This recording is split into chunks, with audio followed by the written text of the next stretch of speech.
Afternoon. If we can have everyone's attention, please. I'm calling this meeting to order as we continue to make the transition to in-person meetings. Some of the participants are participating via teleconference in today's public meeting, and it's also being live streamed from the Port Authority website. The first order of business we have today is a tribute to Commissioner Dana Martinotti, who is leaving the board and who has been nominated by Governor Murphy to serve on another board, Maritime, if I'm not mistaken. I think she is slated for a vote, according to the Senate President, on next Monday. When you look back the last few years, we have had a number of very distinguished commissioners who have served. Ray Pacino, Congressman Menendez, Richard Bagger, and now Dana Martinotti, who have served with great distinction. And I will tell you, Dana, and I've known for a long period of time, those of us who have served with her understand that she brought about a very quiet and dignified diplomacy. One of the first things Dana said when she became a commissioner, she said to me, Kevin, it's all about security. And that's been her rallying cry, both in her current job as the fire commissioner, councilwoman, principal at Cliffside. Those of us who have watched Dana over the last few years have known what a public servant dedicated that she is. I had an opportunity with the U.S. Attorney to go to her school, and we did this read-in. And you went about the school, and the students and teachers interacted with Dana as if she was the mama bear. And it was just amazing how she just brought that collectivity and love. And those of us who've served with her, Commissioner Richardson and Commissioner McCabe and the New York folks, know what Dana brought to this. And like at some point, all of us, as the commissioners have before us, and executive directors and chairs, and for the last 100 years, you serve, and at some point you move on. Dana comes from a long line of public servants. Sometimes her husband thinks it's about him. He has served as a federal judge, state judge, council member. They are a family steeped in public service.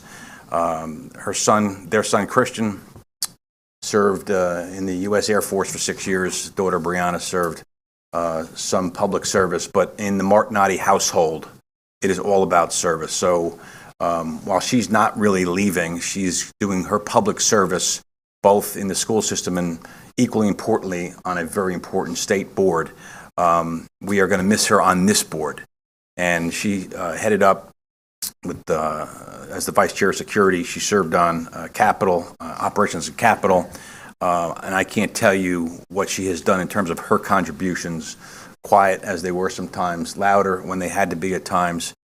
She was the ultimate commissioner, and like I said, she has a lot to be proud of. We have a lot to be grateful for, and at the appropriate time after we're done, we're going to present, at least through the TV or this hard hat, and we have a beautiful plaque for Commissioner Martinotti. But if there's any other commissioner who want to be heard, Vice Chair? Yes, how did we turn this on? Green? Yeah. Oh, good. So Commissioner Martinotti is the ultimate, the quintessential Jersey girl. And I can say, as the Jersey boy from Bergen County and Hohokus, that we respect all the things that you've done. And while you joined us only in June of 21, it was right in the middle of COVID. So it was tough times, and you really helped. Your long public service in Cliffside Park.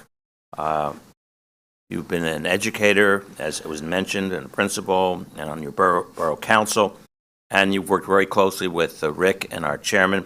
So on behalf of the commissioners, I wanted to say thank you and good luck and Godspeed in your new positions. Thank you, Vice Chair. Commissioner McCabe. Sure. I've had the pleasure of knowing the Martinotti family for 20, almost 30 years now. When the commissioner joined, she brought, as you said, that quiet but yet not to be understated level of professionalism to the board that continues. Just add instant credibility and value added. I also want to echo what you said as well, in that the Martinotti name is synonymous with public service. Her husband, clearly she continues to do that and will do that in her next endeavor, understanding what her children are doing. They are the embodiment of what public service should be about and giving unto yourself for the greater good. And she demonstrated that. She exhibited that on day one, and continues to do that, God willing, in her next endeavor. And I wish her nothing but the best. So thank you very much. Pleasure working with you. Commissioner Richardson.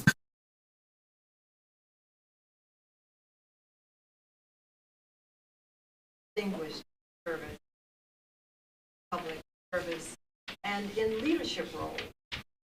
And in the course of your career, you have inspired many of the young girls in your school, in your public service role.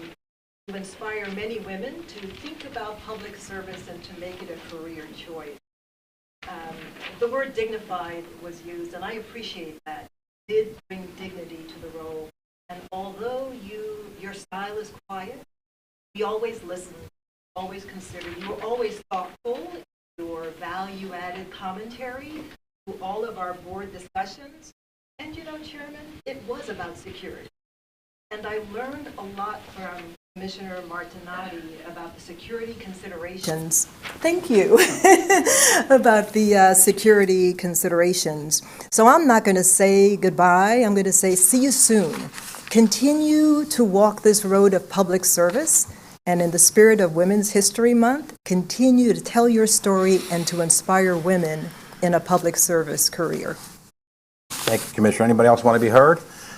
Commissioner Richardson, and when we all went up and did that tour on the GW, you and I and a few others, Commissioner Menendez, were looking around saying how beautiful. And Dana turns to me and she says, she was talking about from a security perspective, a vulnerability and it's a very different perspective. The other thing I can tell you, which I think Commissioner Helmy could appreciate, who in Bergen County could get the Republican senator and the Democrat senators to agree in 30 seconds to sign off, whether it's for this board or the board for maritime. There's universal agreement, and Chairman Giuliani will say it, and Senator Logano will say it, and Senator Schapisi will say it, Senator Sarlo will say it. There's a love and admiration for her, and can you find me one other person, Commissioner Helmy, in Bergen who can get that type of universal support? So that's what we have to say on behalf of the board. I want to say thank you very much, Dana. We'll be seeing you soon. And Dana, if you'd like to speak now is your time. Hello, everyone. It's nice to see you all. Thank you so much for those beautiful, heartwarming words. Chairman O'Toole, Director Cotton, Vice Chair Linford, Commissioners. It has been nothing but an absolute honor and privilege to work with all of you. I know you have a lot of work to do. There are historic projects on the horizon, but I am confident that the board, under this incredible leadership that you have, will continue to serve our region, and especially all the wonderful employees at the Port Authority. I wish you all nothing but the best. Continue the good work.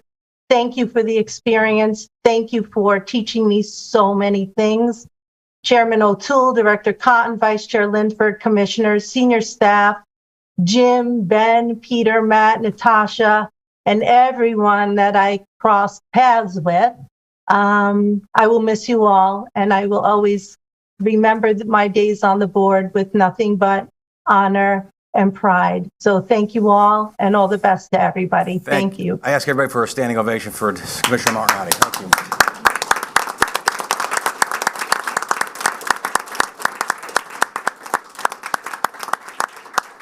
Thank you. Thank you, Dana. And tell Brian, sorry, it's not about him today. Moving ahead to some other business, we have ceremonial service today, which is, I think, kind of cool. We have 3 new commissioners, and we're going to be swearing them in. We have some bagpipes, and we're going to hear from our Port Authority Police with regard to the national anthem. So, Jim, are we ready? Yes, we're ready.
Oh, say, can you see by the dawn's early light what so proudly we hailed at the twilight's last gleaming, whose broad stripes and bright stars through the perilous fight? Oh, the ramparts we watched were so gallantly streaming, and the rocket's red glare, the bombs bursting in air, gave proof through the night that our flag was still there. Oh, say, does that star-spangled banner yet wave? Oh, the land of the free and the home of the brave. Order, arms. Turn, toast. Aye, peace. Forward. Arms. Hands. Right. Left. Left. Right.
Right. Who doesn't like bagpipes, by the way, right? It's magnificent. And to the new commissioners, we do not do this every day. And it's, listen, over the 101 years, there's been, I think, 21 or 22 executive directors, 20 odd number of chairs, and a certain, I think it's 100 or so commissioners who have graced this land as commissioners of the Port Authority. It is really rarefied air in many ways. It's humbling to be a commissioner. So with that understanding is why we take very seriously this oath. So at this time, we're going to administer the oath to the three new commissioners, starting with Commissioner Bolich. We ask you to come front and center. The Bible will be held by our Vice Chair, Jeff Linford.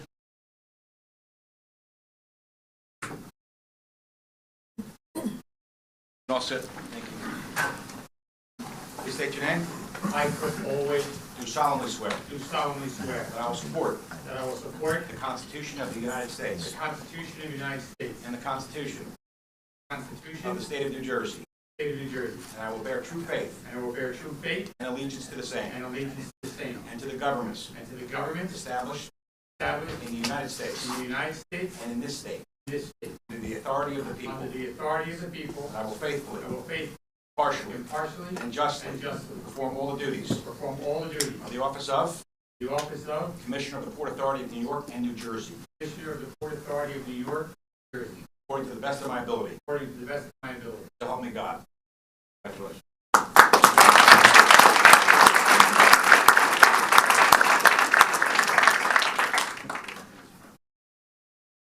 Commissioner Cummings.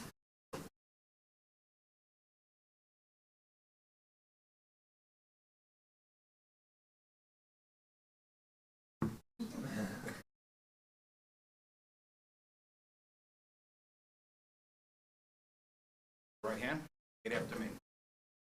I, name, do solemnly swear that I will support the Constitution of the United States, and the Constitution of the State of New Jersey.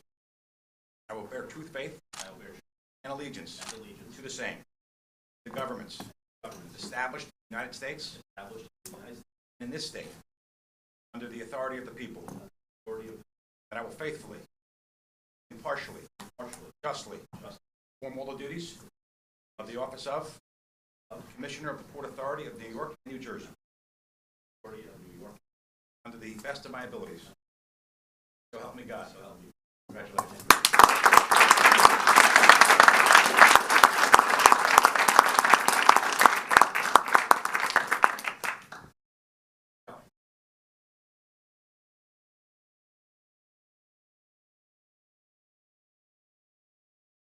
Raise your right hand. Repeat after me. I state your name. Do solemnly swear. That I will support. The Constitution of the United States. And the Constitution of the State of New Jersey. And I will bear true faith and allegiance to the same. Governments established in the United States and in this state. The authority of the people. And I will faithfully, impartially, and justly perform all the duties of the office of Commissioner of the Port Authority of New York and New Jersey. According to the best of my ability. So help me God.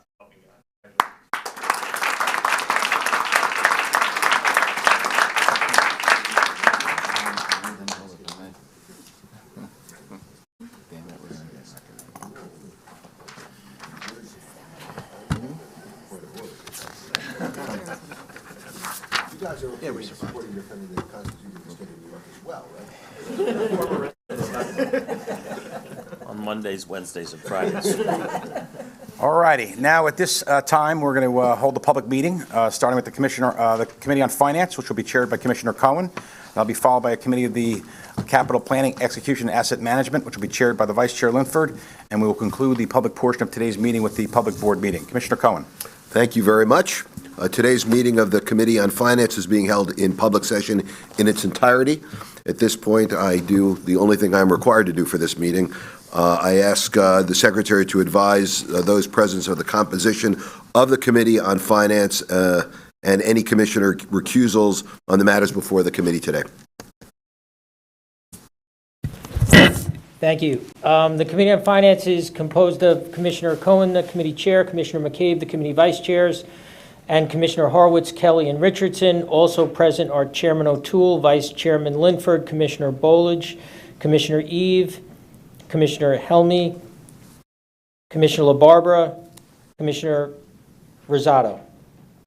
There are no requests for actions and therefore no recusals required. Thank you very much. For those who are listening and not viewing, I will note that I do not have to call on our Chief Financial Officer, Libby McCarthy, because, as always, with the efficiency and effectiveness that we've come to expect of her, she's already at the podium. So, Libby, all yours.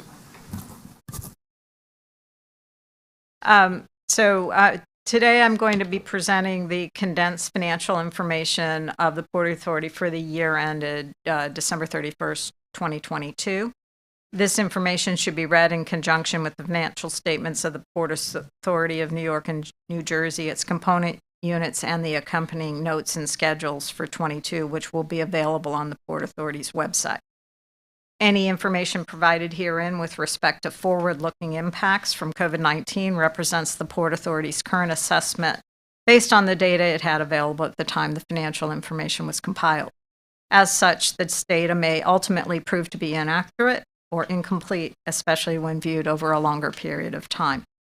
And before discussing the financial results for 2022, I just want to note that in 2022, the Port Authority was required to adopt a new accounting standard for leases that was required by the Governmental Accounting Standards Board. This new standard required the recognition of long-term leases with fixed rents to treat them as financing transactions and recognize related assets or liabilities on the agency's financial statements. In accordance with the new accounting standard, the 2021 financial information that is included in these statements were restated in order to present the information on a consistent basis. So now moving to the 2022 results, they were quite strong and reflect the agency's continued recovery from the negative effects of the COVID-19 pandemic. However, I will note there are two important things to keep in mind. One, these strong results do not reflect core growth, they reflect recovery. It's also important to note that the activity levels, while they continue to improve, we do continue to have overarching impacts and on activity levels, and it varies by business unit. And certain of our units are expected to recover more slowly over the next few years. And I'm going to discuss in more detail that activity performance by business unit in a few moments. But as you can see on this slide, the authority's net operating revenues of nearly $2.9 billion reflect a $526 million or 22% increase when compared to 2021 results. They were, as I mentioned, primarily driven by that continued COVID-19 recovery of activity across all of our facilities. After we factor in depreciation, amortization, interest expense, and other non-operating items, the Port Authority's net position increased $429 million this year, an improvement of $390 million as compared to 21 results, which were severely impacted by COVID-19. So moving to activity, volumes have improved, particularly if you compare them to the nadirs we saw in April of 2020, but that rate of recovery has varied significantly by business line. This slide shows the monthly activity levels at our bridges and tunnels, as well as the path. 2022 volumes are in green, 21 in light blue, and the pre-COVID reference point of 2019 is in gold. TB&T is represented on the left side of the slide and path on the right. While bridge and tunnel activity was impacted by winter weather related events in early 2022, you can see on the graph that activity volumes during the remainder of the year was roughly in line with 2019 levels and finished 2022 at 99% of 2019 levels. As compared to 21, TB&T activity was 4% higher year over year. PATH, on the other hand, like other mass transit commuter rail systems in the region, continues to see a depressed level of ridership due to the delay in employees returning to the office and potentially shifts to remote or hybrid work environments by many employers. While PATH ridership in 2022 experienced a meaningful uptick in activity versus 2021, finishing 46% higher year over year, the 2022 level remains depressed at only 52% of pre-COVID levels. As noted, we expect PATH activity to recover more slowly in the next few years due to the return to workplace trends. Moving on to aviations and ports. Aviations on this slide is on the left and the marine ports on the right. Aviation activity experienced a very strong recovery through 2022 as both pent-up demand and capacity growth from the airlines supported a strong recovery of international and business travel during 2022. Volumes were 91% higher of 2019 levels, which was a 71% increase compared to 2021 activity. Our port activity throughout the year consistently broke records. And for the full year of 2022, the New York, New Jersey seaports was the second busiest container port in the nation. Total container volume for 2022 finished 6% higher year over year and was 127% of 2019 levels. This slide shows the breakdown of the agency's gross operating revenues for 22 as compared to 21. Gross operating revenues of $6 billion increased 17% as compared to 2021. The year-over-year growth was, again, primarily driven by that activity volume recovery at our facilities, as well as the commencement of certain new leases at the airports in connection with our redevelopment activities. From an operating expense basis, the total operating expenses in 2022 totaled $3.1 billion, reflecting an increase of 13% compared to 2021. This increase supported that year-over-year increase in activity volumes across all of our facilities. And finally, just to touch quickly on our capital investments in facilities, they totaled $1.9 billion in 2022, which was a decrease of approximately $90 million compared to 21. Derek Utter is going to present more information on our capital spending shortly.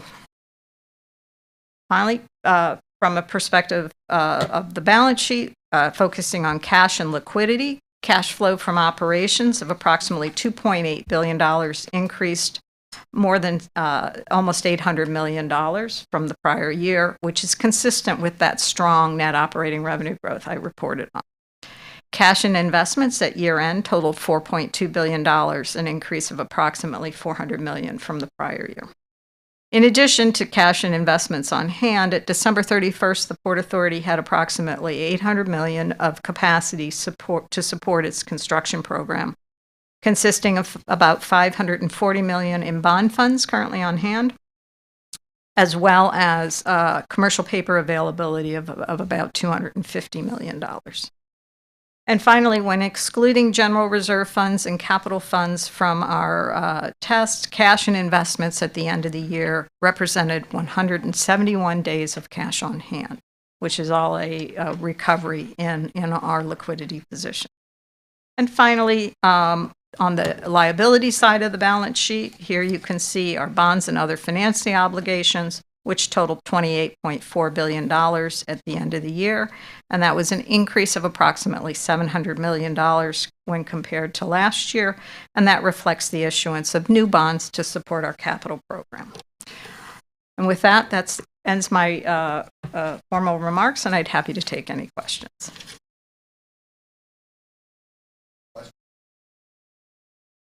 And this concludes today's meeting, and I am happy to turn it back over to the chairman.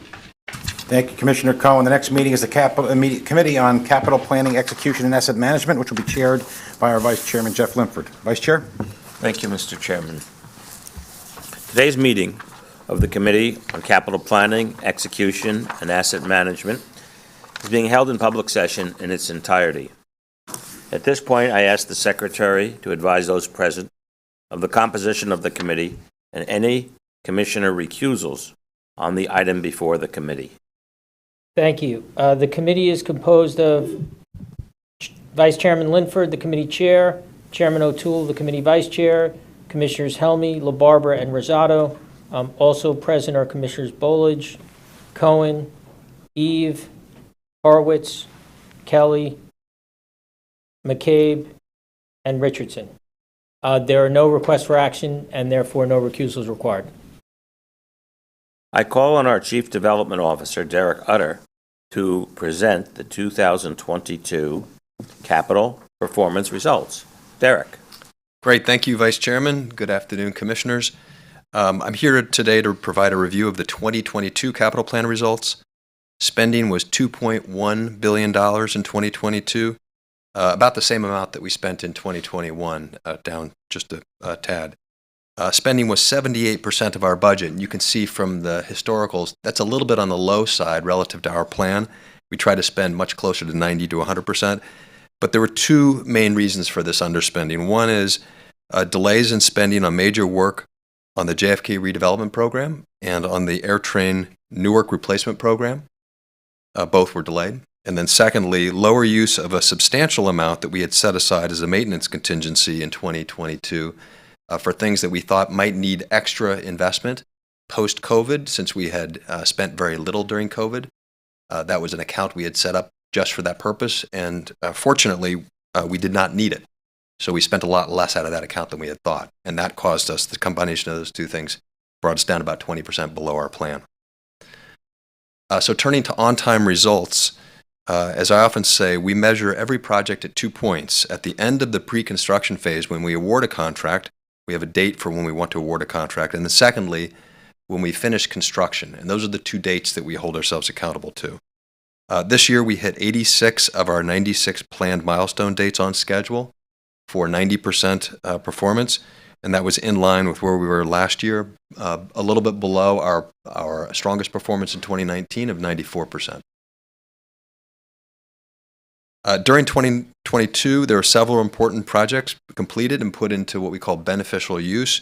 I highlight 12 of those projects on this slide, spread across our 4 line departments. And they range from mega projects, like you'll see in aviation for Delta's new Terminal C at LaGuardia, to what I'll call medium-sized projects like the installation of the all-electronic tolling system for the tunnels, bridges, and terminals at George Washington Bridge and Lincoln Tunnel. And we also list a number of critical state of good repair projects, which are really the bread and butter of what a lot of our team focuses on. Examples of that are the replacement of Substation 9 on the PATH system and the port's reconstruction of the Cross Harbor rail tracks at Greenville Yards.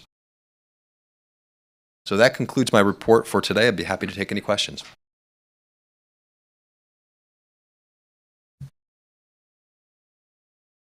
Board. This concludes today's meeting of the Committee on Capital Planning, Execution, and Asset Management, and I turn it back to our Chairman, O'Toole. Thank you, Vice Chair. Good afternoon. The board meeting of the Port Authority of New York and New Jersey and its component units is now being called to order. Today's in-person meeting is being held virtually via teleconference with the proceedings live streamed from the Port Authority website. On March 1, the Audit Committee met in executive session, and the Committees on Capital Planning, Execution, and Asset Management met jointly in executive session. Earlier today, the Committees on Finance and the Committees on Capital Planning, Execution, and Asset Management met in public session. The reports will be filed with the official minutes of today's board meeting. The Commissioners also met in executive session earlier today to discuss matters related to the purchase, sale, or lease of real property where disclosure would affect the value thereof or the public interest, and to discuss and act upon matters involving ongoing negotiations or reviews of contracts or proposals. At this time, we're going to take a moment and deviate from our agenda, and we're going to talk about and honor one of the Port Authority's employees we lost recently who served 33 years. Richard Palacio had served 33 years in operations with us. Recently lost him. He served with his colleagues in the print shop, and he was known for his energy, his vibrancy, his positive attitude. There's 8,000 Port Authority employees, and each one of them blend together to make this Port Authority family work. When you talk to folks who worked with Richard, they tell you he really epitomized the true spirit of what a Port Authority employee is and was. At this time, I ask everyone if we could just stand for a moment of silence for the passing of Richard.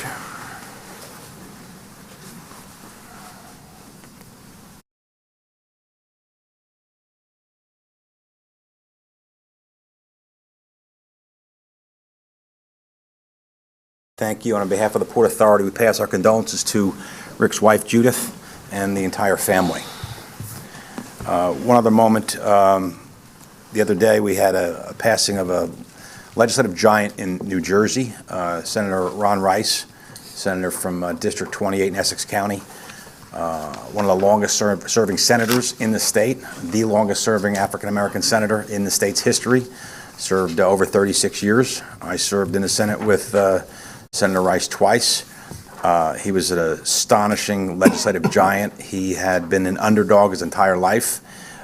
He championed civil rights, championed tenants' rights, criminal justice system. We lost him way too soon, and New Jersey lost a leader. And I know, Commissioner Helmy, you've worked with him, and you recognize his contributions. Commissioner McCabe, you did as well. I know, Mayor, in your capacity, Commissioner Bolich, and certainly Joe Kelly as the Deputy Chief of Staff, you had worked with Senator Rice. He was a giant. He was a big supporter of Newark Port Authority, and I ask if we just stand for a moment and recognize his passing.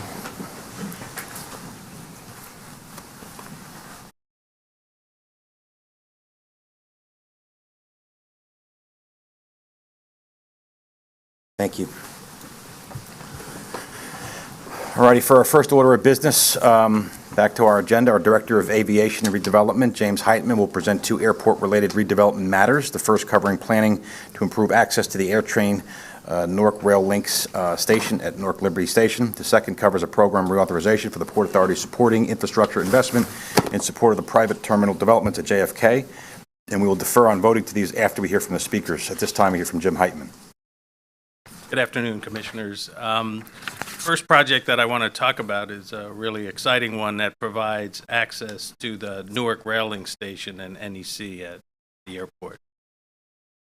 The history of the existing station was that it was built back in 2001, and the facility was constructed exclusively to provide access to New Jersey Transit and Amtrak.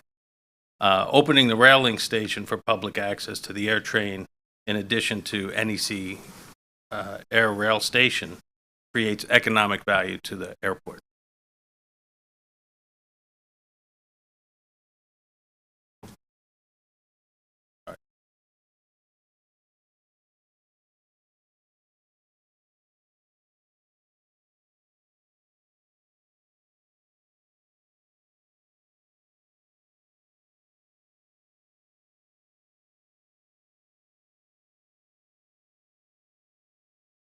Next slide, Jim. Yeah, it's not changing.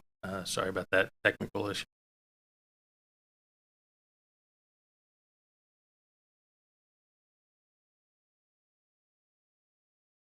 Jim, maybe you could just Yeah. talk about it. Yeah, so the NEC AirTrain station is very important. It allows passengers to travel to Penn Station and Newark, and then Penn Station, New York. You can also switch at Penn Station, Newark, to get to Lower Manhattan. So it's a very popular service. But what this program looks to do is to provide access to the local communities. For a number of technical reasons, we weren't able to do that at the original time. What we're seeking to do now is to open that access to the Dayton and Newark and Elizabeth communities. So, Jim, a couple of broad strokes. Tell me what it will do, tell me about the costs, and tell me about the effect of them in terms of cutting down someone's commute from, say, Elizabeth and South Ward to where they got to go, either Penn Station or other places. So for local community members, it cuts down the travel to the airport or to Penn Station from about 40 minutes down to about 9 minutes. And we have the visuals now, so I can give you the overview. But right. What's shown up on the screen here is in yellow is the existing AirTrain system and around the airport. And if you follow that from right to left, it brings you to the rail link station shown in blue on this station here on the presentation. And the red line shows the NEC corridor for New Jersey Transit and Amtrak. So passengers are able to, as I mentioned, go to Newark and Newark Penn Station. What's shown to the left of the screen is the proposed NEC access area, which will provide access to Frelinghuysen Avenue. Next slide. Do that for me. Thank you. So this is changing the orientation. You still see the airport on the top. You see in yellow the NEC line going from left to right, and then the proposed station is shown there in green, and you can see how it provides access to the South Ward of Newark and the Dayton neighborhoods.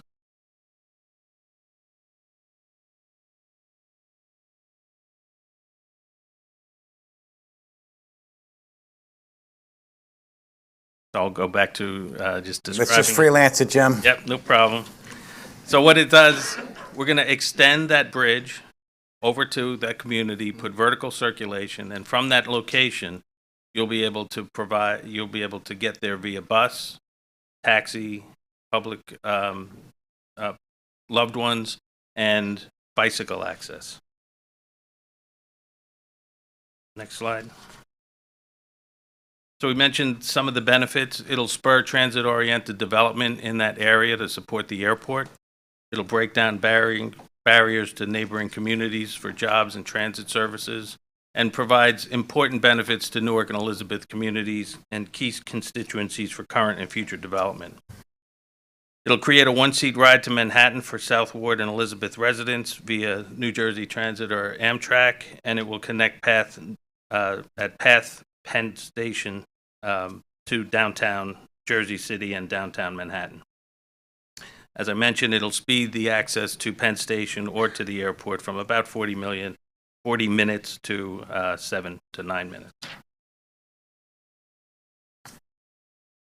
So the historic background for another program, the PATH Rail Extension Project, which would have done essentially the same thing. The project was to extend PATH system from Penn Station to Newark Liberty and provide those same transfer benefits. Originally, the board approved this in the plan at a cost of $1.7 billion, but that relied on $700 million in grants that have not yet been secured, which was causing a major funding shortfall. As I mentioned, this project delivers many of those benefits at a significantly reduced cost and quicker. The PATH extension project is being deferred, but the project that we're building today reserves a right-of-way for a not-to-preclude option to proceed into the future.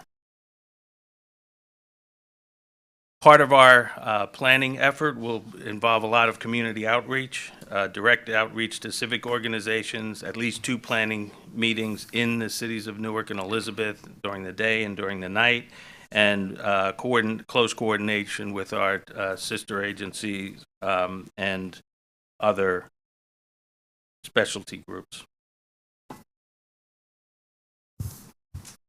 So today we're requesting planning authorization for this project in the amount of $12 million.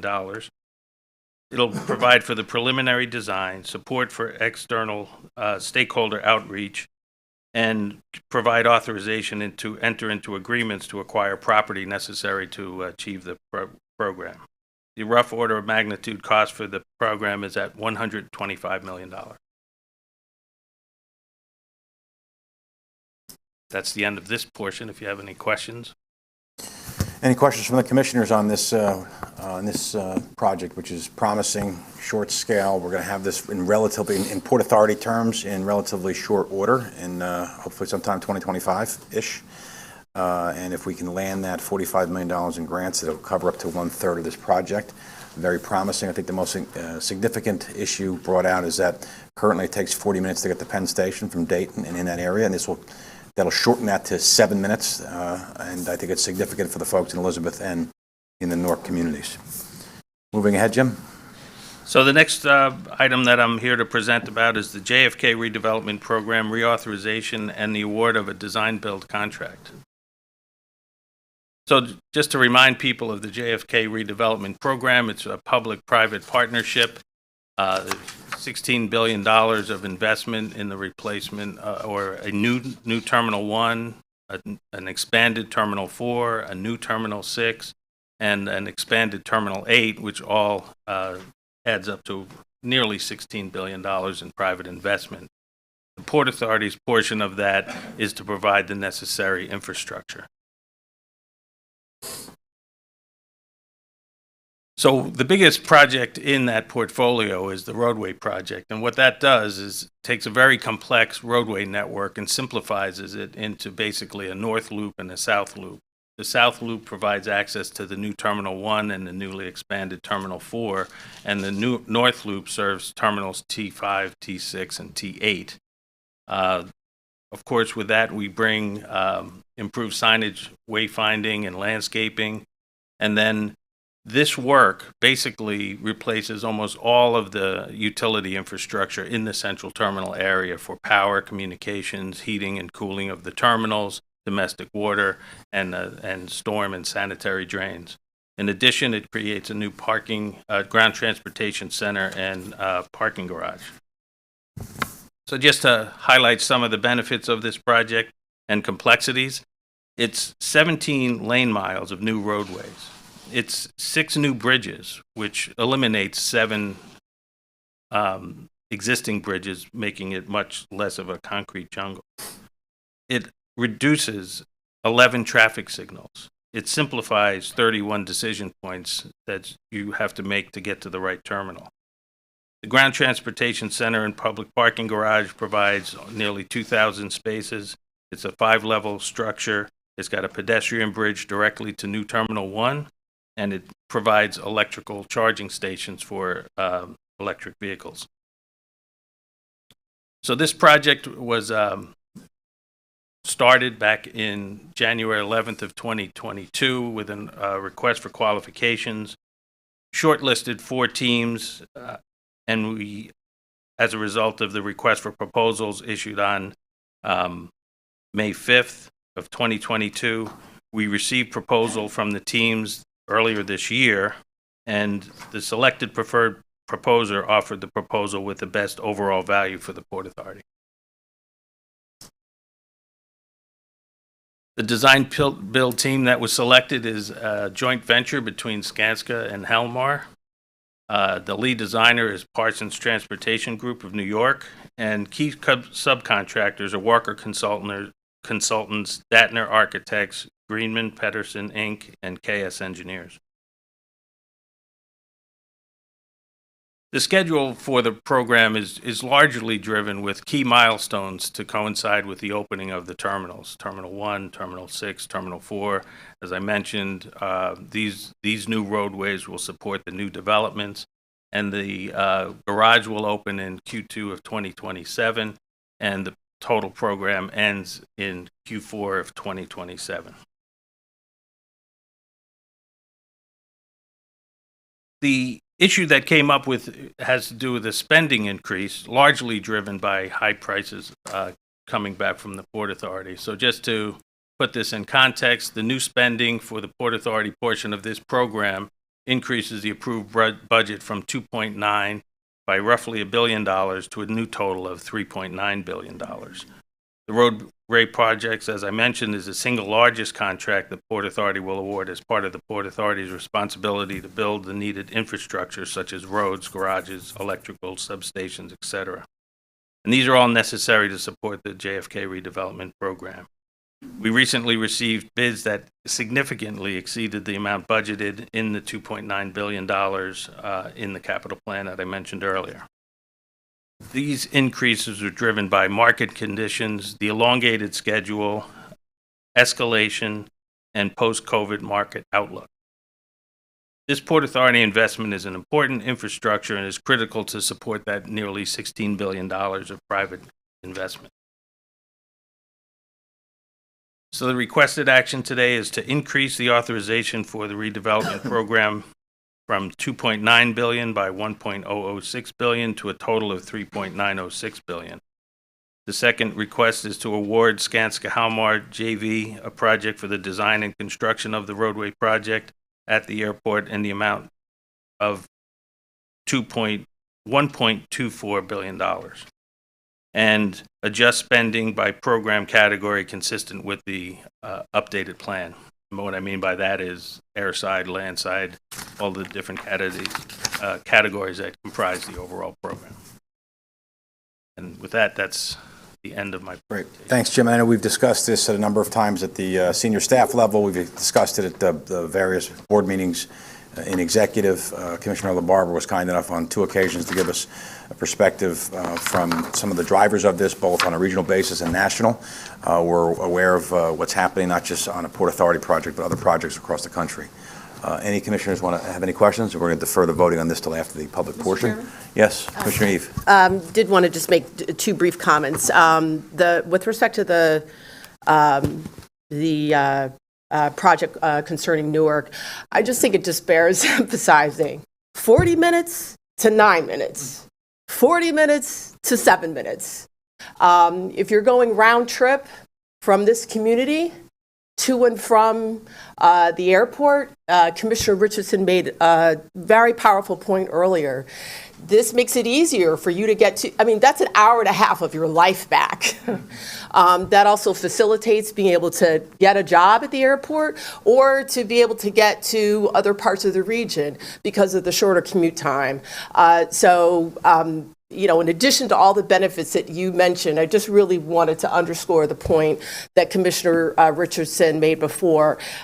Much greater access for the community, and I think it's, can be life-changing in terms of the time that so many community residents will get back and will facilitate them being able to take advantage of economic opportunities at the airport or elsewhere. And with respect to the JFK project, just beyond game-changing. I am not an engineer or a scientist, but when I read reduction of 11 traffic signals and simplification of 31 decision points, that to me says it's a more robust system, but it's also a safer system. As somebody who's in and out of JFK quite a bit, all those decision points can create hazards for people who are not as familiar with that airport. So this is a spectacular project, and I think it's also going to be one, as you said, that makes the airport much more user-friendly in keeping with the major investments that are made. But my assumption is that it'll also be much more both user-friendly and safer for people who are visiting JFK. Thank you, Commissioner Eve. Anyone else want to be heard? Jim, thank you very much. Thank you. At this point, we're going to hear from our Executive Director to provide his executive monthly report. Rick? Thank you, Mr. Chairman. The last month has been an extraordinarily busy period of time, I would say even for the Port Authority. I want to quickly review these highlights in this report, but I want to start as usual with an expression of gratitude to all Port Authority employees for their continued commitment and extraordinary hard work, and also express gratitude to the leadership of the 23 unions that represent the majority of our employees. Let me begin with two personnel matters. First, I want to extend my public congratulations to the three new commissioners, Commissioner Helmy, Commissioner Kelly, and Commissioner Bulwidge. I look forward to working with you. Second, I want to take note of the impending retirement of a senior executive. That Huntley Lawrence will retire as of April 3rd, which is before the next meeting of this board. He couldn't be present today, but this is his service. This will be the last meeting of the board during his service. Huntley has really been an extraordinary and effective and positive leader at this agency throughout his career, 38 years of service to the Port Authority. He has been in the position of first Director of Aviation and then Chief Operating Officer throughout the time the Chair and I have served at the Port Authority. He has held a multitude of positive and responsible positions across the agency in his 38 years. He has really been, an extraordinary leader and has served at one of the highest levels of performance that I personally have seen in my career, and I think that applies to his general service at the agency. He has contributed in so many different ways. It is impossible to do justice to the quality of his service, even if I were to make a long list of his accomplishments. The agency and the region are in his debt. We salute him, we will miss him, and we wish him Godspeed in his next chapters. Now, on to our busy recent few weeks, and I'm going to do this in chronological order, beginning with at the last board meeting. On February 14th, just almost exactly a month ago, the Port Authority opened the newly renovated and fully accessible North Walk of the George Washington Bridge, a key milestone in the Restore the George project. It will significantly improve the experience for bicyclists, pedestrians, and users with mobility challenges. The new rehabilitated path also features 2 open-air viewing platforms for pedestrians and bicyclists. When the entire bridge's $2 billion restoration program is complete, the north side sidewalk will be completely devoted to cyclists, and the south will be devoted to pedestrians. Just 2 days later, we faced a challenge of a different sort. On February 16th, JFK faced a daunting event. A small isolated fire in the JFK Terminal 1 main electric room incapacitated key equipment and resulted in an extremely damaging power outage that forced a 3-day closure of Terminal 1 at JFK. During this time, heroic work by the executives at the airport and the workers up and down the line accommodated as many flights as possible at other JFK terminals, but many flights were diverted or canceled. Round-the-clock work by JFK operations, agency engineers, and outside experts working together to get Terminal 1 back online with key equipment specially delivered from distant supply bases. On February 23rd at JFK, we celebrated, however, a major event. The Port Authority was joined by Governor Hochul for a groundbreaking at JFK's Terminal 6. That was the announcement of the start of construction on the $4.2 billion new Terminal 6. We were joined not only by the governor, but by Congressman Gregory Meeks and Queensboro President Donovan Richards, and the leadership from our private partners at Terminal 6.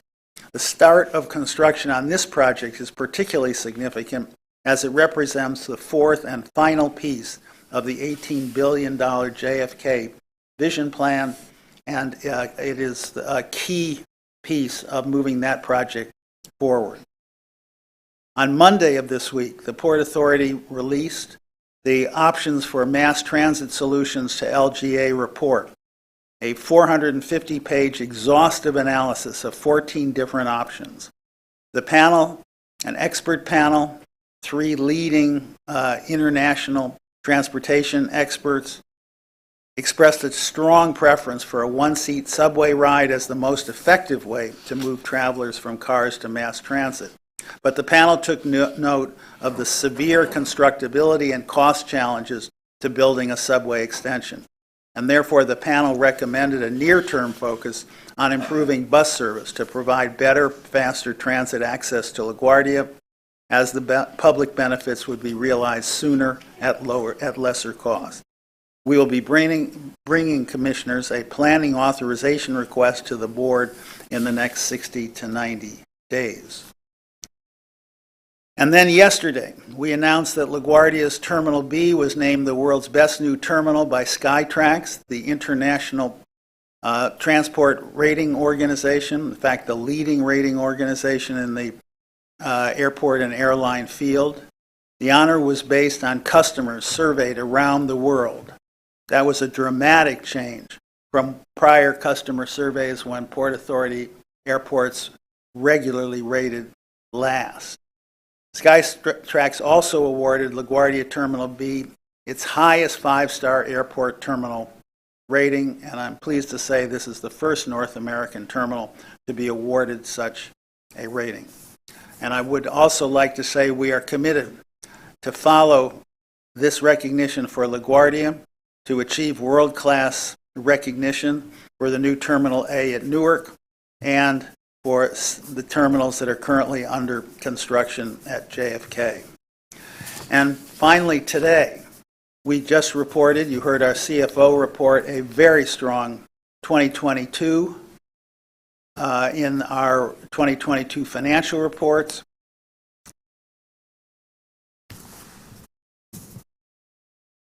We are committing, as you've also heard, a major new initiative at Newark Airport to expand community access to the New Jersey Transit and NEC rail stations.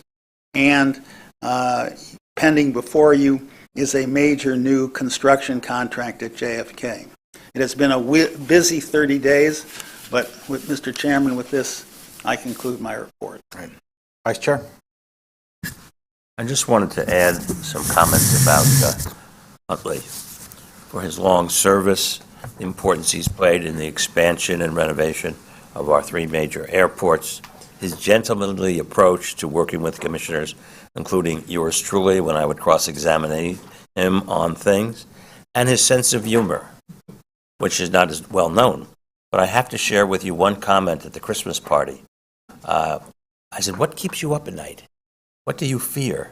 He says, "Well, I get some good sleep, but I must tell you the thing I fear most is having to speak to the troops after the chairman." That's not very nice.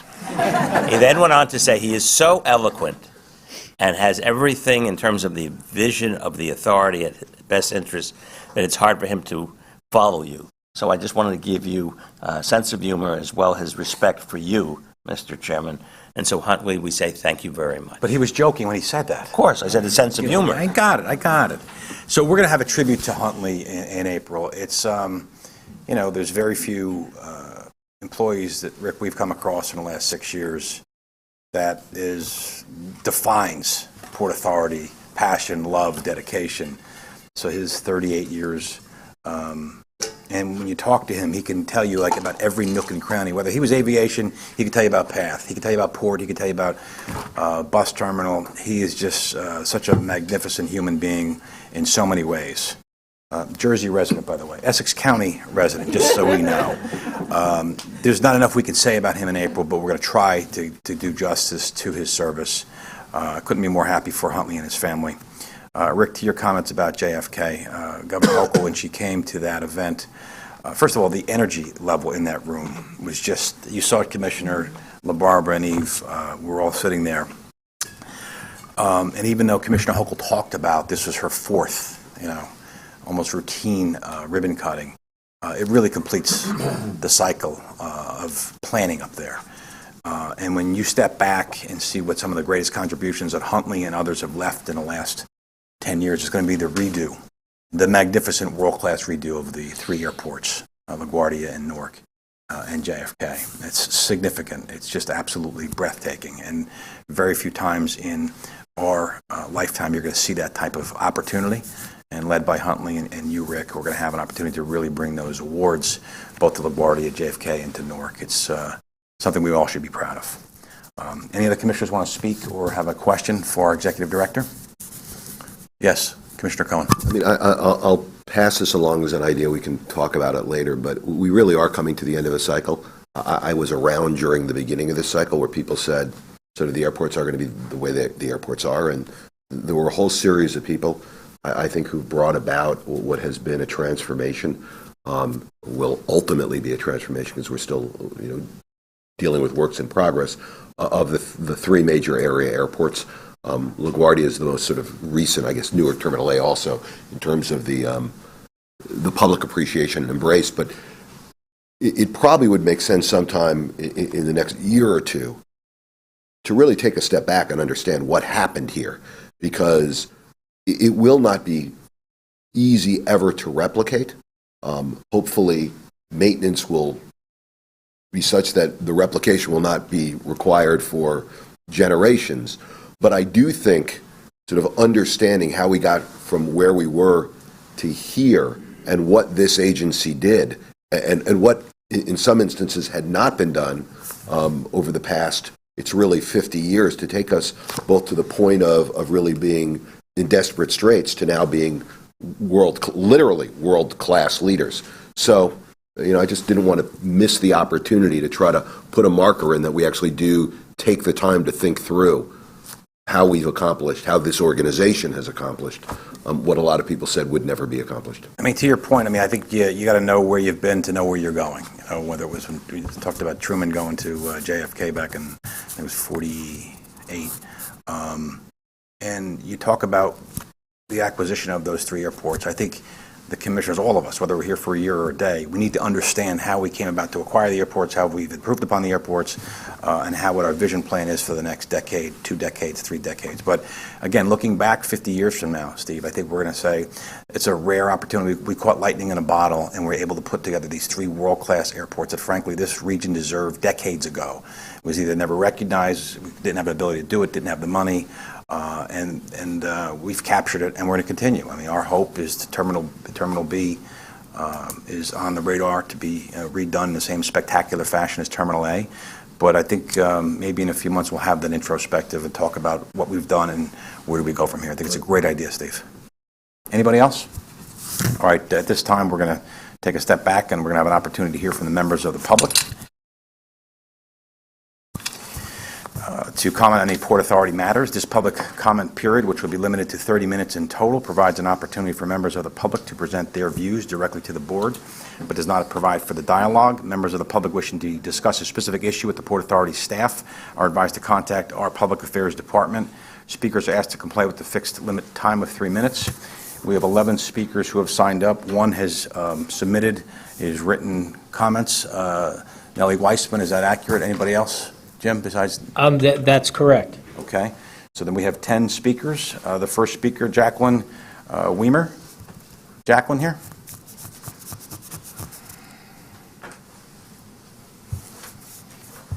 Thank you.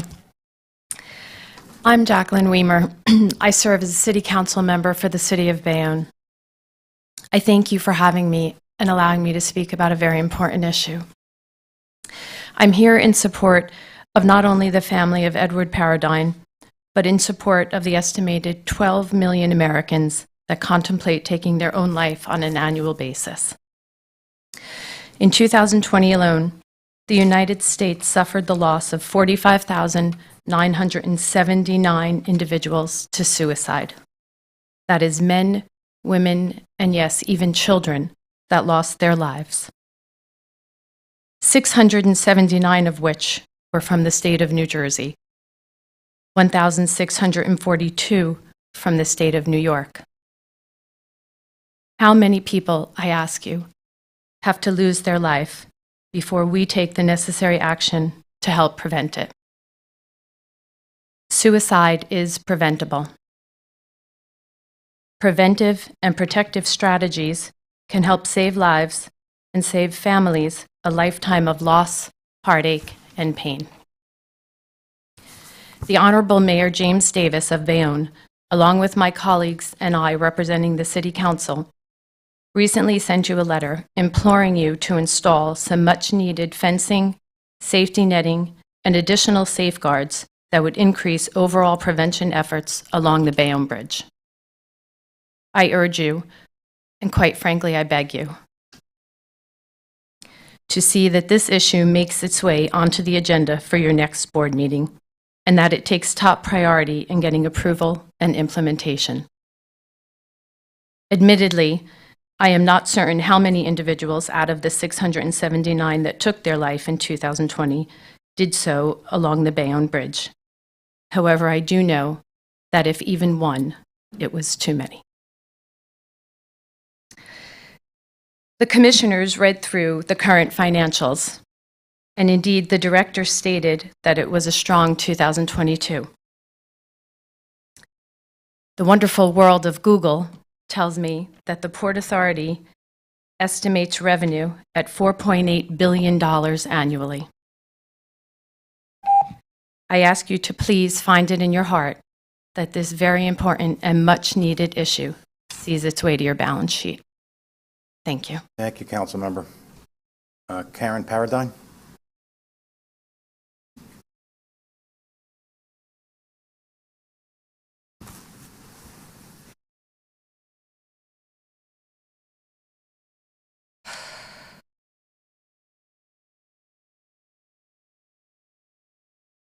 Good afternoon. My name is Karen Paradine, and I am here today on behalf of myself, my two children, my daughter Casey, who's here with me today, and my son Landon, who's away at college, and I'm also here in memory of my husband, Edward Paradine.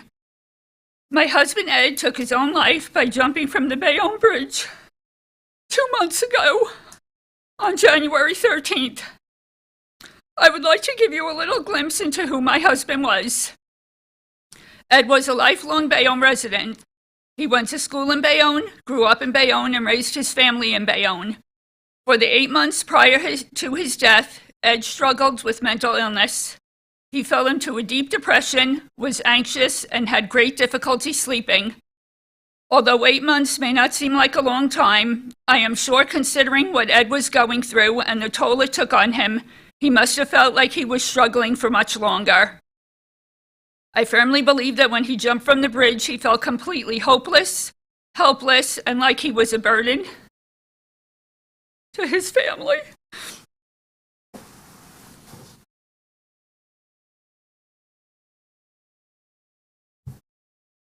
Ed was an intelligent man who had a loving family, a successful career, and many friends. He was a longtime Little League coach and loved watching the young boys he coached flourish not only on the baseball field, but in life. Above all, Ed's children were his pride and joy. He was like any other person in this room until his brain betrayed him and he felt like he had no other option than to take his own life. Ed was not a man who would do something without thinking things through. However, on the fateful day when he took his own life, I know in my heart he felt like there was no other way out. My goal in being here today is to advocate for either fencing or suicide deterrent netting to be installed on the roadway side of the Bayonne Bridge.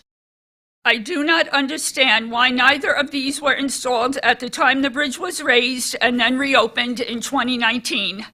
Once the bridge was raised from a drop of 151 feet to 215 feet, a fall from that height practically guarantees death. Why a high fence was put on the walkway side and not on the roadway side is baffling to me and to just about everyone else I have talked to about this issue. After Ed's death, my son Landon started a petition on change.org to have a fence or netting installed on the roadway side of the bridge. He has received an outpouring of love and support for this project from many people, not just from Bayonne, but from all over the country. I'm so proud of Landon and truly hope that his petition makes a difference. The Port Authority approved the installation of a higher fence and suicide prevention netting on the George Washington Bridge in 2017. Right now, I believe there is a temporary fence and netting on the roadway side of the GWB, and the permanent steel fence is expected to be completed by 2024. From reports and articles I have read, these barriers have saved countless lives. I just cannot understand why suicide barriers were approved for the GWB in 2017, yet when the Bayonne Bridge was raised and reopened 2 years later in 2019, no one thought to add suicide barriers to both sides of the Bayonne Bridge. Ed was not the first person to take his life by jumping off the Bayonne Bridge, and it saddens me to say that he probably will not be the last. I implore the Port Authority to move forward with the installation of either a fence or netting on the roadway side of the bridge. This is an issue that is long overdue. How many more people have to die on the Bayonne Bridge before something is done? Had fencing or netting been installed when the bridge was raised in 2019, I have no doubt that my husband would be alive today. To quote the president of the support group Coping After Suicide, research shows that if you erect bridge barriers, it does decrease the rate of suicide and the likelihood that an individual will take their own life by jumping off a bridge. It is very uncommon for them to seek out an alternate substitute means. So what the barrier does, it makes it much less likely that the person is going to try to kill themselves by any means. Also, in a survey of a group of people who survived jumping off the Golden Gate Bridge, all the survivors favored the construction of a suicide barrier on the bridge. Some of the reasons they gave were it would discourage suicidal persons, it would enable people to think about it and possibly change their minds, and it would make it less accessible. There is so much data out there regarding barriers and the decrease in suicides when they are in place. One example is the Duke Ellington Memorial Bridge in Washington, D.C. In the 7 years before the barrier was built, 24 people committed suicide at the site, whereas only one person died by suicide in the 5 years after the barrier was installed. Although the nearby Taft Bridge is visible from the Ellington Bridge, and it has no barrier, there was no increase in suicide from the Taft Bridge following the construction of the Ellington barrier. Another example is the Augusta River Bridge in Maine, where 14 people jumped to their deaths prior to a barrier being built in 1983. After the barrier was constructed, suicides from the bridge were completely eliminated, and there was no increase in people jumping from nearby high structures. According to the Journal of the American Medical Association, in 10 studies that were conducted at bridges, the pooled estimates indicated that barrier installations were associated with an 84% 84% reduction in the number of suicides per year. I could give many, many examples of how effective suicide barriers are. The facts are obvious, and there is irrefutable proof of the effectiveness of barriers such as fencing and suicide prevention netting. Overall, the data on barriers at jumping sites show that they are effective in reducing suicides from the site itself. In addition, no study has found an increase in suicides from other nearby structures after a barrier is built. Once again, I do not believe my husband would have sought out an alternative means to take his own life if there were barriers on the Bayonne Bridge. He was very familiar with the bridge. It was close to our home. He had traveled over the bridge hundreds of times during his teenage years, going over to Staten Island with friends, and also while commuting back and forth to St. John's University during his college years. Although I know there are people in favor of putting signage with the suicide prevention hotline number and possibly an emergency phone on the Bayonne Bridge, it is highly unlikely that a person who is suicidal and is already on the bridge would take advantage of those options. These people are already completely desperate, at their breaking point, and think they have no other choice but to take their own life. Dr. Richard T. McKeon, the head of the Suicide Prevention Branch of the Federal Substance Abuse and Mental Health Services Administration, said that such phones should be considered a complement to, not a substitute for, a barrier. There are people who are just not going to use the phone if it's there, he said. Some might, but many won't. I myself strongly believe that the only reliable options to prevent suicides from the Bayonne Bridge is for either an inward curving fence or suicide prevention netting to be installed. In closing, I am once again strongly urging the Port Authority to move forward with installing either high curved fencing, suicide prevention netting, or both on the roadway side of the Bayonne Bridge. I have no doubt that such efforts will save lives. If even one family can be saved, the agony and intense grief and pain our family is going through right now, if even one life can be saved, the efforts and the cost involved will be worth it.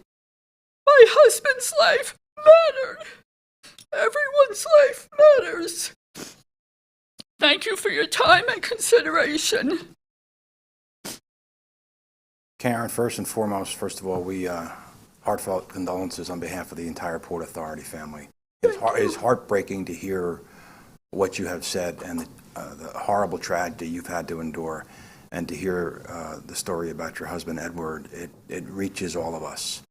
All of us have someone that we know that is in need, and I don't think we as a society do enough, both in terms of just attention and dollars to mental wellness. And to your specific request, we were going to take a hard look at it, and to those specific examples you've given us, it's going to be very helpful. But beyond all that, we want to extend our condolences to you and your family, and to Casey, and to your two sons. Thank you. It's not a life that's going to be lost, because we're going to do something, and I'm hoping something positive comes out of that. I hope so too. Thank you. Thank you. Patricia Patek, PTAK. Okay. Murray Bowden. Murray.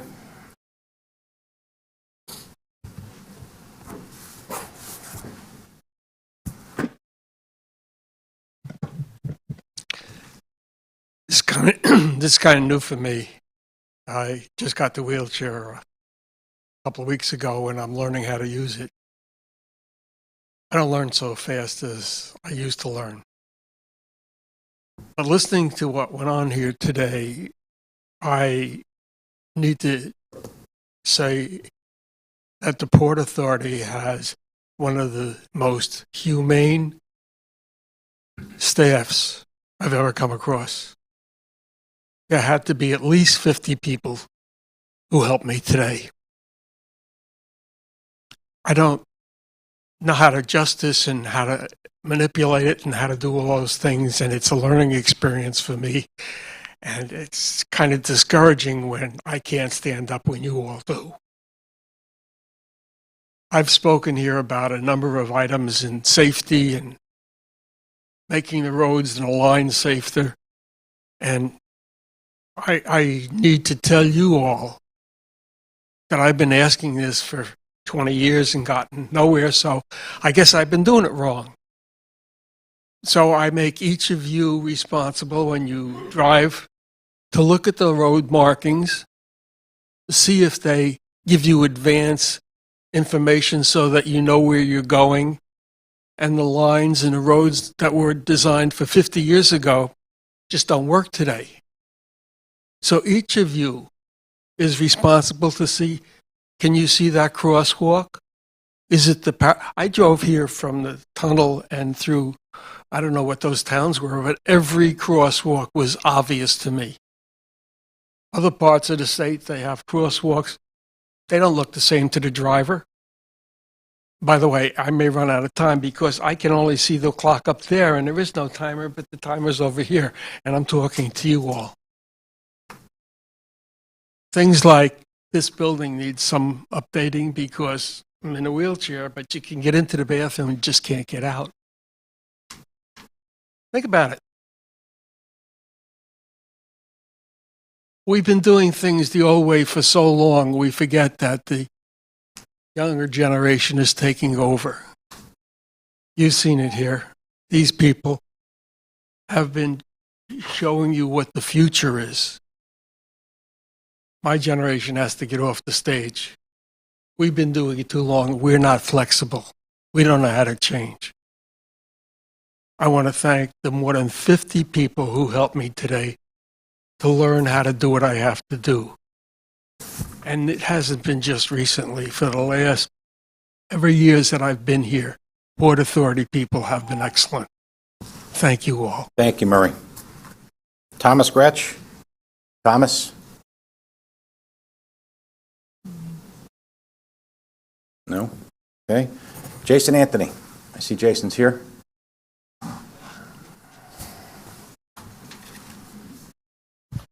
Good afternoon, Kevin. Good afternoon. Hey, Jason. The rest of the commissioners. It is very heartbroken to hear cases of suicide. And actually, commissioners, I witnessed a person trying to do the same thing at the Port Authority bus terminal almost 2 months ago. We should have visible signage in every single facility, including the path, because this is not a New Jersey problem or a New York problem. This is a nationwide problem that grew due to COVID. And as a transit advocate that I am, even though I live in New York, but uses the path, I should say that there's more to be done. Because a month ago was that gentleman who lost his life. Tomorrow could be me or anyone around us. So it's up to you guys to do the right thing.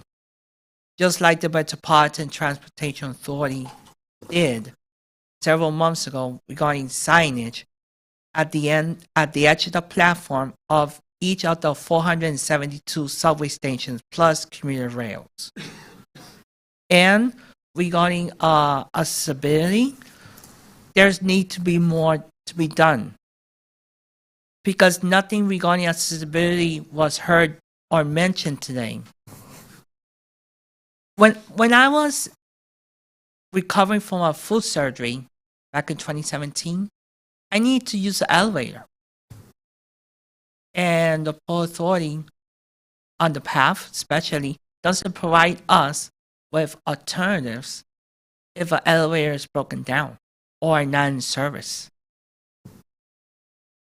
And regarding projects, I wish that you guys will incentive those contractors that will conclude projects not only on time, but early and on budget. Because 2026, it could be too late. But if you guys could give an incentive to those contractors that end projects early and on budget, that could be much better. So I'll see you guys next month in Lower Manhattan. Thank you, Jason. Christopher Grief?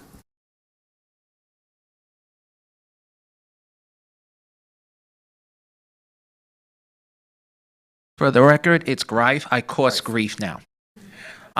Good afternoon, everyone, commissioners. I'm Christopher D. Greif. As an accessibility advocate to all transportation in New York and does come in the border, we need to remind that on the trains, as well as the PATH trains, and as Jason Anthony already mentioned, all the good stuff, as well as other things, we got to work on about safety. Any kind of safety needs to be make sure, because a person can jump, but some of these fences has to be a little higher for safety, because with high winds, somebody can get hurt also. This is something that MTA has been mentioning this. We have mentioned this to everyone. Safety is number one. Second, at your World Trade Center station, it'll be nice to see accessibility signages to know where's the exit to the elevator. Lucky I can sense it with my own sensors where the elevator is, but if a person who cannot see or hear, they need to know where to go. I loved your signs here at Exchange Place. It gives me directions how to get onto the elevator, to another elevator, and get to the street. That is something I really appreciate that.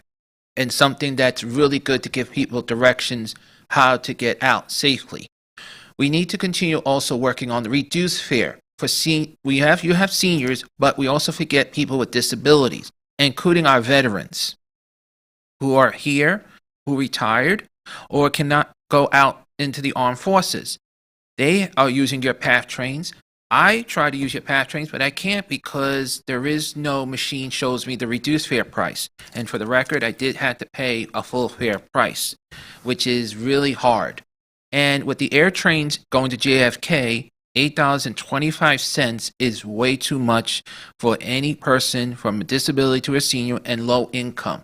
The problem is it is too much money, and it's really hard for people who want to go to the airport. We have seen a lot of people using our regular MTA buses. We see them going by taxis, car service, or get someone to drive them there. We have to work on helping everyone. And any project, if we're working on, we need to make sure we see the word accessibilities. Not elevators are always a good thing, but ramps. Because remember, ramps don't break down. Ramps help to get the person where they have to go. So I hope that we can do something about more accessibilities, not just for seniors, people with disabilities, and everyone. Thank you. Thank you, Christopher. Darius? It's Darius?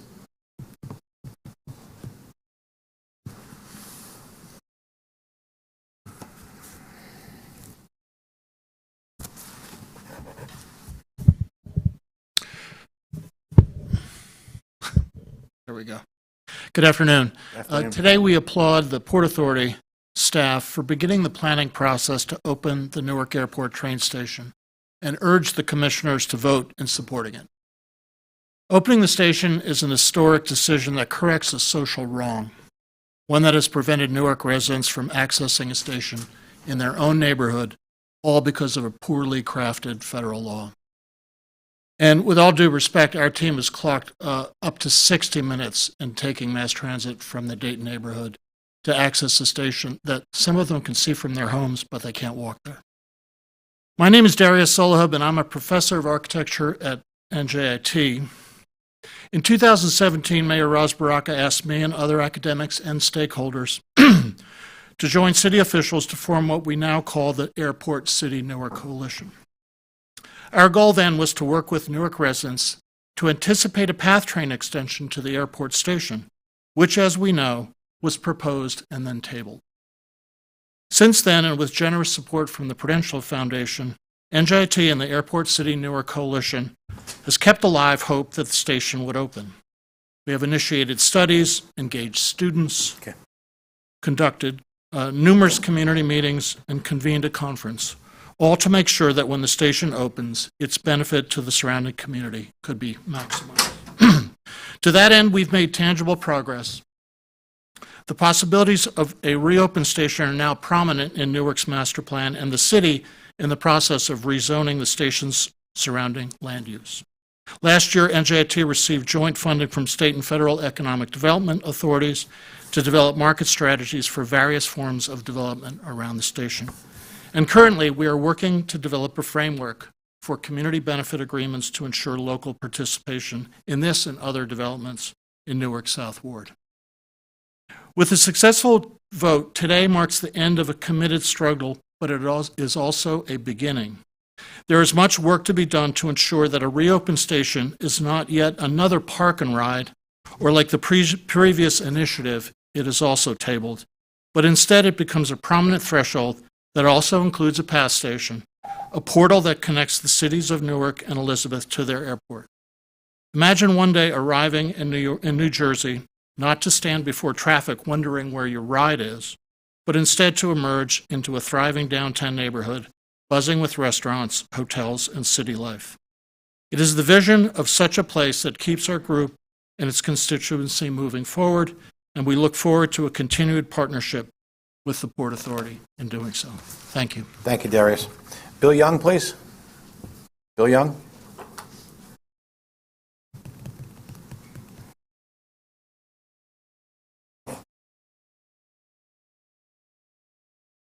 Thank you, Chairman O'Toole. I want to thank Governor Murphy for appointing Mayor Chris Bulwich to the board. Commissioner Bulwich is kind, smart working, approachable, tough but fair, and most of all, he's normal. He's a friend of the working man and a friend of the working women and their families. He runs one of the biggest cities in New Jersey, and he runs it well. I want to again thank Governor Murphy for scheduling Commissioner Bulwich's appointment so it coincides with March 17th, tomorrow, St. Patrick's Day. It's an honor to have a great Irish leader like Chris on the board to look out not just for fellow New Jersey Irish citizens, but also the citizens of New Jersey and New York. Tomorrow's headline in the papers could read, Happy St. Patrick's Day from the Port Authority. The New Jersey Irish have arrived. Bulwich, Kelly, O'Toole, and Kevin Patrick McCabe. Thank you, Governor Murphy, for another New Jersey Irishman on the PA board, Chris Bulwich. Well, I'll assure you, Bill, that the other commissioners are normal too, just so you know. All right. Thank you for those comments for the new commissioner. Tana Prado? No? Last one is Paramel. Garg, are you signed up here? Paramel is the chief counsel to the Governor Murphy. He's in the audience. Paramel, great job. Thank you. Looking forward to continuing to work with you. You're an excellent, superb public servant. Thank you. All right, and that concludes our public portion. We're going to move ahead. First of all, we're going to confirm, Jim, that there's no other either signed-up speakers or those who have submitted comments, and those who have submitted written comments, including Mr. Weissman, that'll be submitted as part of the record here today. That's correct. Okay. All right, we'll now proceed with voting for the items. Each of the respective committee chairs will provide a brief report prior to each of the matters being considered. We'll have the Vice Chair Linford provide his report on behalf of the Committee of Capital, Planning, Execution, Asset. Vice Chair, may I have your report, please? Thank you, Mr. Chairman. As Chair of the Committee on Capital Planning, Execution, and Asset Management, I will now report on 4 items under the committee's purview. The first item, which was discussed earlier in the public meeting, reauthorizes the JFK redevelopment program at an amount of $3.906 billion, consistent with the terms presented by our Director of Aviation Development. Prior to making a motion on this item, I ask the Corporate Secretary to note any Commissioner recusals. There are no recusals. Thank you.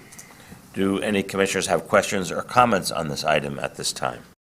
I now request a motion on this item. So moved. May I have a second?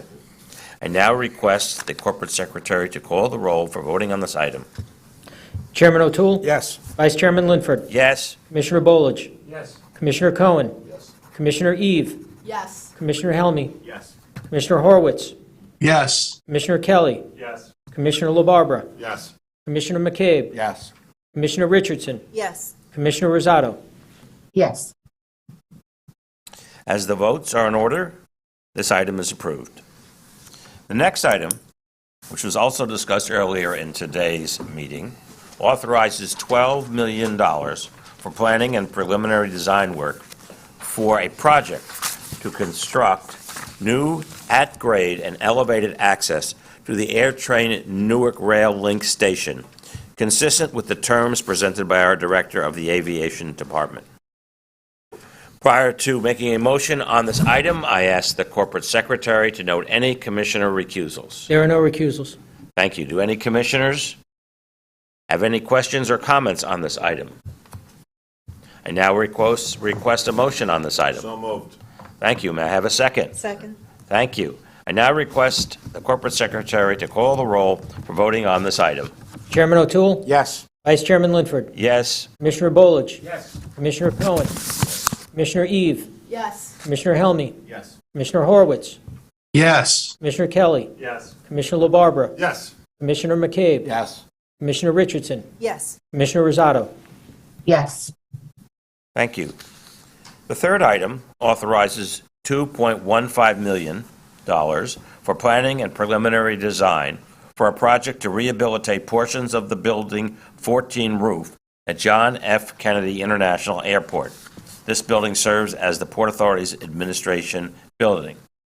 Prior to making a motion on this item, I ask the Corporate Secretary to note any commissioner recusals. There are none. Do any commissioners have questions or comments on this item? I now request a motion on this item. May I have a second? Thank you. I request the Corporate Secretary to call the roll for voting on this item. Chairman O'Toole? Yes. Vice Chairman Linford? Yes. Commissioner Bolich? Yes. Commissioner Cohen? Yes. Commissioner Eve? Yes. Commissioner Helmy? Yes. Commissioner Horwitz? Yes. Commissioner Kelly? Yes. Commissioner LaBarbera? Yes. Commissioner McCabe? Yes. Commissioner Richardson? Yes. Commissioner Rosado? Yes. As the votes are in order, this item is approved. The final item reauthorizes a project to rehabilitate the Center Avenue and Lemoyne Avenue bridges at the George Washington Bridge at a total cost of $146.8 million and authorizes the award of a construction contract to complete the project. Prior to making a motion on this item, I ask the Corporate Secretary to note any commissioner recusals. There are no recusals. Thank you. Do any commissioners have questions or comments on this item? Hearing none, I now request a motion on this item. Moved. Thank you. May I have a second? Second. Thank you. I now request the Corporate Secretary to call the roll for voting on this item. Chairman O'Toole? Yes. Vice Chairman Linford? Yes. Commissioner Bolich? Yes. Commissioner Cohen? Yes. Commissioner Eve? Yes. Commissioner Helmy? Yes. Commissioner Horwitz? Yes. Commissioner Kelly? Yes. Commissioner LaBarbera? Yes. Commissioner McCabe? Yes. Commissioner Richardson? Yes. Commissioner Rosado? Yes. As the votes are in order, this item is approved, and I turn it back to our very normal chairman. Thank you. Thank you, Vice Chair. Next, Commissioner McCabe, as Chair of the Audit Committee, will provide his report and an item that for the board's consideration. Thank you, Mr. Chairman. Pursuant to its authority under the bylaws and its charter, the member of the Audit Committee have reviewed and approved the Port Authority's financial statements and appended notes for the year ended December 31st, 2022. Such as the committee recommends to the board that the financial statements be included in the Port Authority's 2022 annual report and other publications as appropriate. Prior to making a motion on this item, I ask the Secretary to note any commissioner recusals on this matter. There are no recusals. Do any commissioners have any questions or comments on this item? Hearing none, now I request a motion on this item. So moved. I have a second? Second. Thank you. Now I request the Secretary to call roll for voting on this item. Chairman O'Toole? Yes. Vice Chairman Linford? Yes. Commissioner Bolich? Yes. Commissioner Cohen? Yes. Commissioner Eve? Yes. Commissioner Helmy? Yes. Commissioner Horwitz? Yes. Commissioner Kelly? Yes. Commissioner LaBarbera? Yes. Commissioner McCabe? Yes. Commissioner Richardson? Yes. Commissioner Rosado? Yes. The votes are in order. The item is approved. Mr. Chairman, back to you. Thank you very much. Before we close the meeting, just a word to the commissioners, the new commissioners, Helmy and Bolwich and Kelly. welcome to the Port Authority family. I think today you get a sense of what the Port Authority is, what it really means. I think the three of you will have brought great backgrounds, great experiences. You're going to add your experiences to this wonderful board. Looking forward to working closely with all three of you for the future. Same thing, Chairman. Amen. There being no further business, I move to adjourn. So moved. All right. Second. All in favor? Aye. Motion carries. Meeting's adjourned. See everybody in April. Yeah.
All right. Good afternoon, everyone. We will get started with the Q&A, and we will start with Rai Rivard with Politico. Rai.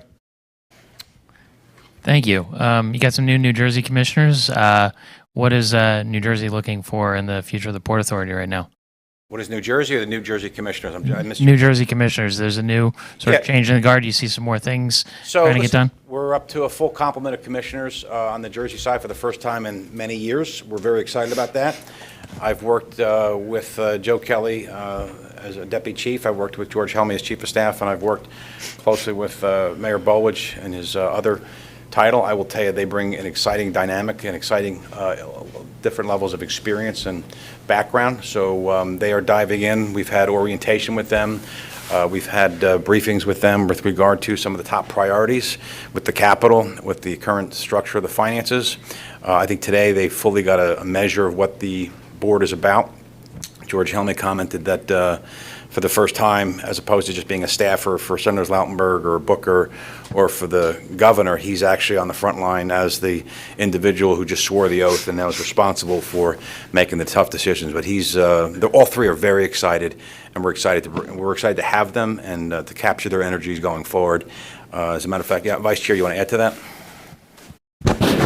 As the senior New York commissioner, I've welcomed everyone. We're excited. It does bring a lot of diversity in terms of knowledge, finance, politics, political savvy. I can go on, but we're really excited to have them, and we're happy to work across the river with them. And I just want to add to that, we also had, I don't know if you saw the start of the meeting, we had a farewell to the Commissioner Dana Martinotti, who brought an energy and expertise on cyber and security. She's going to be missed, much like the Commissioners Menendez and Pacino and Bagger will be missed. I'm told she's up for a vote on Monday for a position on maritime, and she's going to be serving another important function for the state. Next question's Evan with Daily News. Hey guys, how you doing?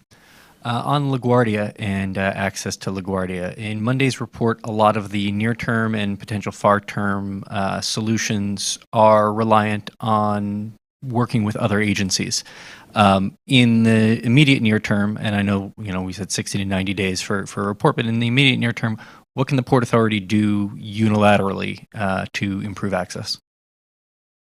Well, that was the point of the report. I mean, we laid out 14 different options. There was engineering, construction firms that went through in meticulous detail and looked at each of those options.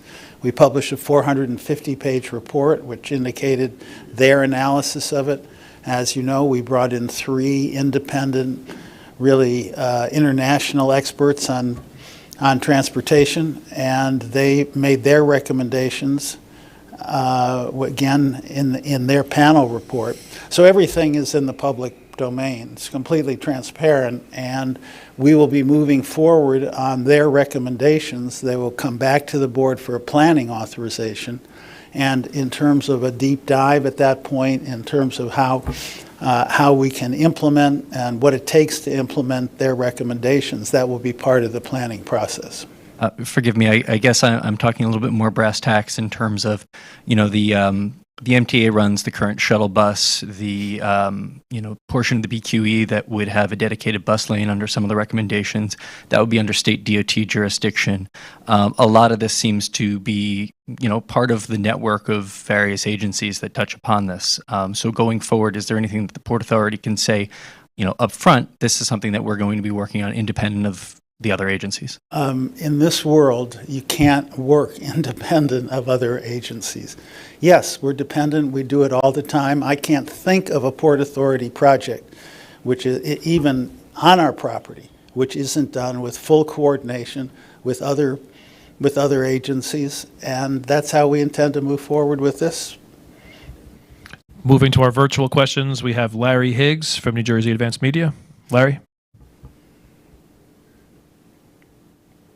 Thanks. Can you hear me? Yes, Larry. Great. Two questions. First one is about the Newark Airport access. Maybe you could describe for people what this is going to do for them, getting over from the neighborhood, and what kind of job access you anticipated having. What sort of infrastructures envisioned out there?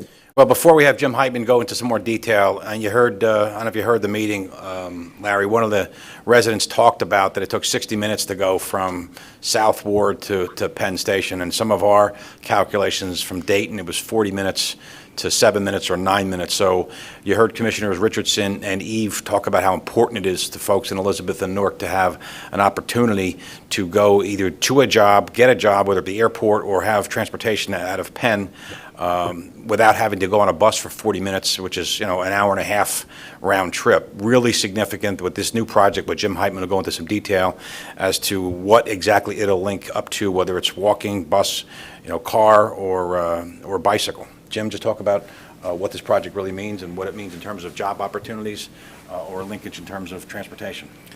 Yeah, so what this provides is an extension of the bridge that connects to both the NEC station and the airport's rail link station. It extends it to the west, and then there's a vertical circulation down to the ground where we will have pedestrian drop-offs via public transportation, buses, taxis, or personal vehicles, bike lanes, bike parking, and that leads out to Freeland-Heisen Avenue, which provides direct access to the South Ward and Dayton neighborhoods. We've been out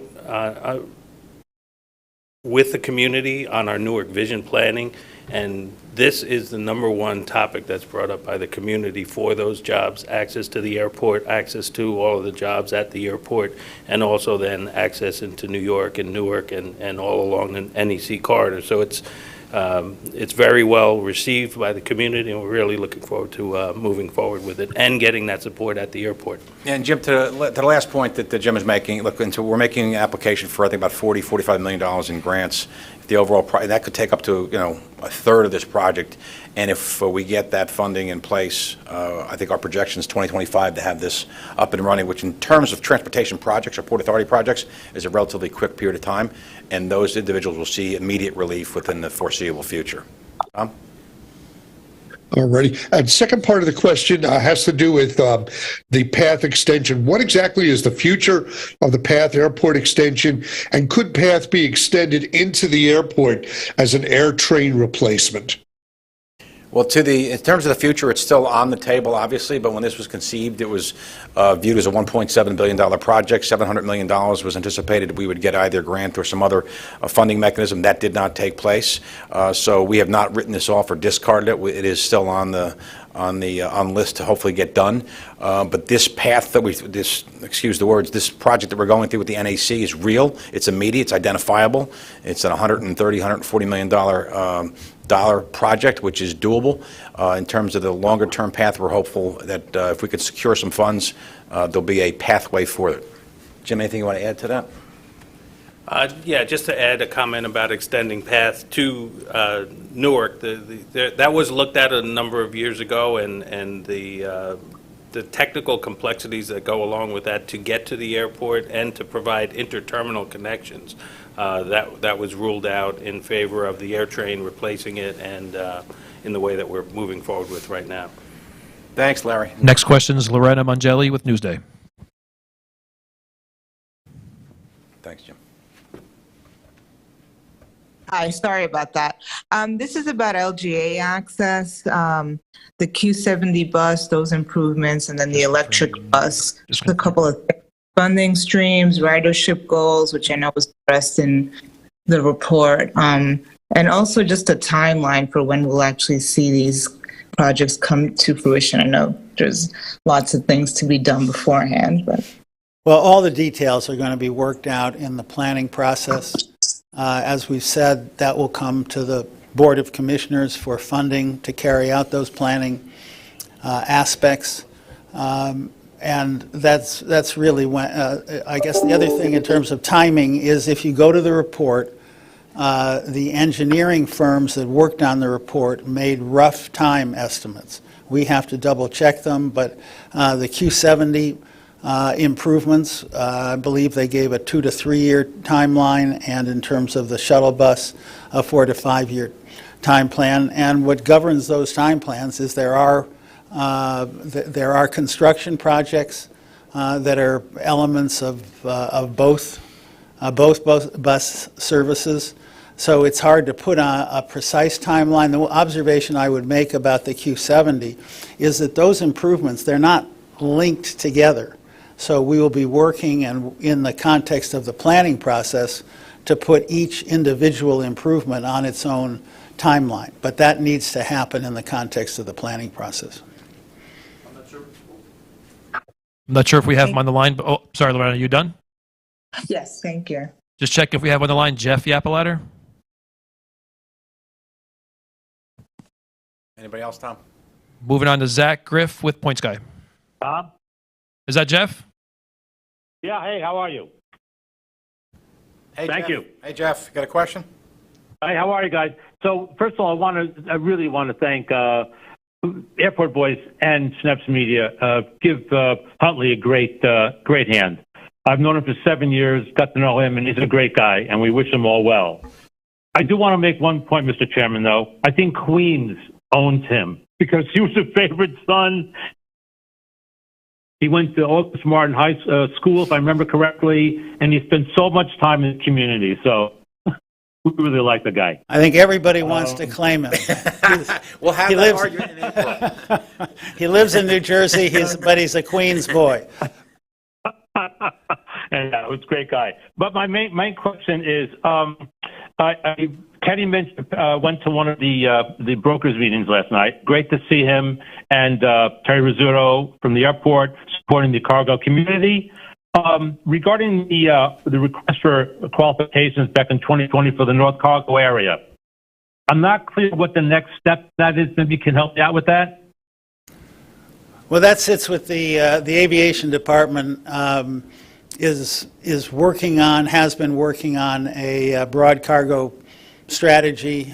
They've been deeply involved in trying to put together an RFP that could go out and be sure we have industry input and indeed community input. But at this point, that's a work in progress within the aviation department. Thanks, Jeff. There's no time frame? Yeah. I'm cautious about putting timelines on things. So I guess what I would say is at this point, they're working hard on it. Hopefully they will get out, as I say, either an RFI or an RFP, but I cannot give you a timeline at this point. Next question, Zach Griff with the Point Sky. Zach? Can you hear me? Yes.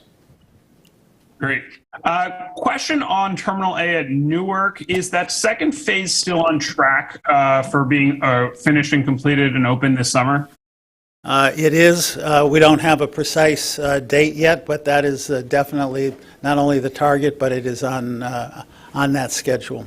Yeah, I took a visit out to actually, I walked they're working it, and I'll tell you, they're close, but we fully anticipate by summer, late summer or so, this will be completed. Multi-phase, both interior, exterior, but I think we're really close. Great. And going to LaGuardia for a second, is there ever a future in which you would reconsider the idea of extending a train to the airport there, as opposed to just going all in on busing? Well, I urge you to read the report. The full report's 450 pages. That may be a little daunting, but the executive summary is pretty accessible at 29 pages. We had two sets of independent analysts look at the possibility of either a subway line or a light rail line coming from the west, meaning coming from a subway connection or a Long Island Railroad connection. And the difficulty, the engineering difficulty of getting around the southern end of the north-south runway, which the airport calls 422, are the engineers simply so far could not, after an enormous amount of work, could not identify a way to build either a subway line or a light rail service that gets by the end of that runway. So, and the cost estimates associated with even trying were an order of magnitude above what had previously been budgeted. So I would just say that at least at this point in time, there is no way to build it, and the cost estimates are so high that one would have to, there really isn't a way within the current capital plan to finance it. So I would say in the near term, there's just no way to do it. Last question, Skylar Woodhouse with Bloomberg. Skylar. Hi, can you hear me? Yes. Hi, I just wanted to ask about, inflation, labor costs, supply chains. Could, I guess, any other projects see any sort of delay or raise in, budget costs, as obviously there's kind of a lot of uncertainty right now? What are you all planning for? We're taking a very close look at the construction marketplace. It almost certainly demands very, very careful, what I would call go-to-market strategies. The fact is the construction marketplace is a very difficult environment. It's not limited to New York. It's not limited to New Jersey. It's a national question. It has the components of inflation.